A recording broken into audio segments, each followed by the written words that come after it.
ഈ കല്യാണം കഴിഞ്ഞവർ നേരിടുന്ന ഏറ്റവും വലിയ പ്രശ്നം എന്താ വെച്ചാൽ ഒരു ഡിസിഷൻ എടുക്കാൻ വേണ്ടിയിട്ടാണ്.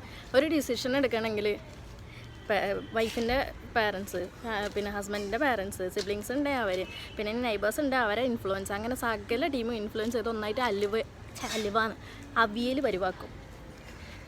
എല്ലാവരും ടെൻഷൻ എന്താ വെച്ചാൽ ഇവർ കറക്റ്റ് ചെയ്യില്ലേ, ഇവർ മിസ്റ്റേക്സ് ചെയ്തു പോകുമോ, അപ്പോൾ ഇതാണ് കറക്റ്റ്, ഇതിങ്ങനെയാണ് ചെയ്യേണ്ടതെന്ന് പറഞ്ഞ് പഠിപ്പിച്ചു കൊടുക്കുക. ഞാൻ ഒരു കാര്യം ചോദിക്കട്ടെ, ഇപ്പോൾ ഒരാളെ ലൈഫിൽ അയാളെല്ലാം കറക്റ്റ് മാത്രമേ ചെയ്യാവൂ, അങ്ങനെയുണ്ടോ?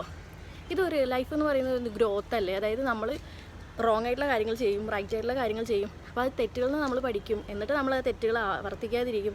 ഇങ്ങനെയല്ലേ ഇതിൻ്റെ ഒരു പ്രോസസ്സ്. അപ്പോൾ നമ്മൾ ഈ വലിഞ്ഞു കയറി എല്ലാത്തിലും ഇടപെടേണ്ട കാര്യമില്ല. അവരെ കുറച്ച് അവരുടേതായ ഒരു ലോകത്തിലേക്ക് വിടുക, അവർ ഡിസൈഡ് ചെയ്യട്ടെ, ആ ലൈഫിൽ വരുന്ന മിസ്റ്റേക്കുകൾക്കുള്ളത് അവർ പഠിക്കട്ടെ.